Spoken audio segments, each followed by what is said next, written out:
Guys, so the first service of my 310 GS costed me around 5,500 rupees.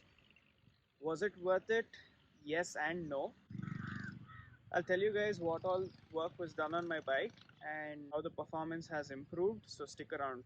Yes, I did say the performance has improved, and also I will be giving you a tip to ensure that you don't crash your 310 GS after you get it from your service, which the service people are, I believe they're supposed to tell you just as a safety thing, but they don't. So stick around till the end to find out. In my first review, I had mentioned that the bike has a tendency to vibrate itself to pieces, and in the first service, I think they've done a great job about that. I'm not sure what they changed or what they did, but the vibrations have gone down considerably. I would say it's almost non-existent even at 8,000 and 9,000 rpm. So that's point number one. Moving on to point number two, the way they handed me the bike after it was serviced and cleaned and things like that. They do charge you 190 rupees, which is not a lot of money, I understand, but still, when they're charging you for something, you expect the work to be done. And frankly, it wasn't handed to me in a very clean condition. There was still dust, mud, and things like that on the tank.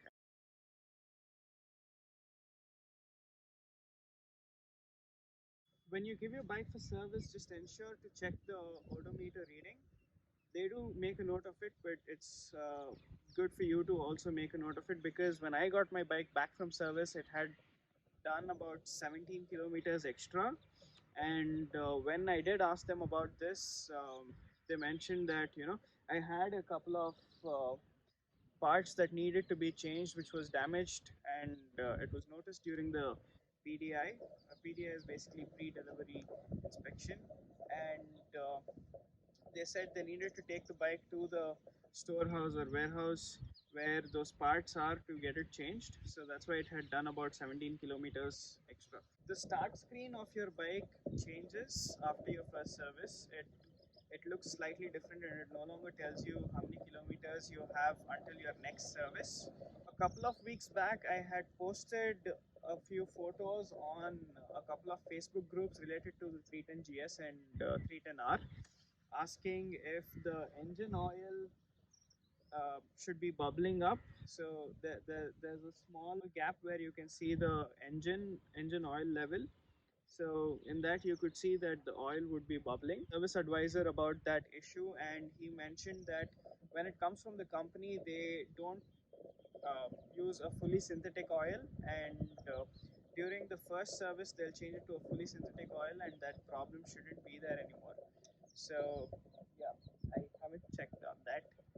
So if anyone does want to know, do let me know in the comment section. I'll check and get back to you on that. The bike hits a false neutral, so even when I'm in first gear and I shift it up into neutral, or when I'm in second gear and I shift it down into neutral, it it shows as neutral on the screen, but it wouldn't have been shifted into neutral, and it would still be in gear. And sometimes when you let go of the clutch, it just moves forward, and that I feel is an extremely risky thing. And I had mentioned this to the service advisor, and they have not fixed this problem, even though they told me that they fixed it. I will share a video clip of that as well in this video.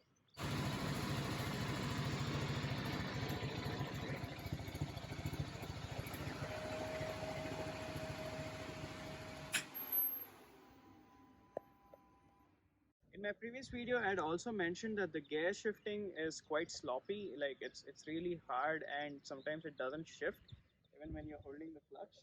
So yeah, I talked to them about it, and they said that's the characteristic of the bike. So I'm assuming BMW made a really bad gear shifter here. So I'm not sure what exactly it is, but the exact words that the service advisor mentioned was that's the characteristic of the bike, and they did nothing to fix that issue. So that's one downside to this bike. So that's pretty much it. Guys. And the, here's the pro tip, sir.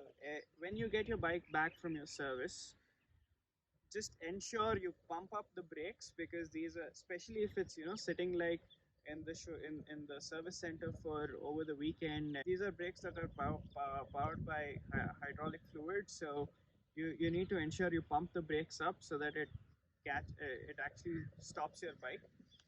And they also apparently, when they clean the brake pads, it doesn't stick well to your disc. So ensure before you even start riding, you pump up the brakes, and when you do start riding, go very slow and do a couple of hard brakings. Especially the rear brake wasn't at all working for me when I got it back from the service center, and I called them up in the middle of the traffic and I asked them what the issue might be, and that's what they said.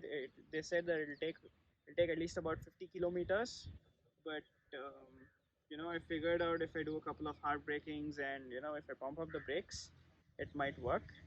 So yeah, just maybe about a kilometer or so, and it started working fine for me.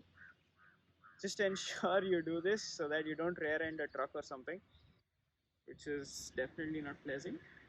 So next week I will be reviewing the top box from ASG and the visor from Bandidos. So do stick around to my channel, subscribe if you haven't already. I also plan on starting an off-road series, more like tips and tricks for off-roading. Do stick around, subscribe to my channel, it'll help me a lot. And yeah, that's pretty much it. Thank you for watching.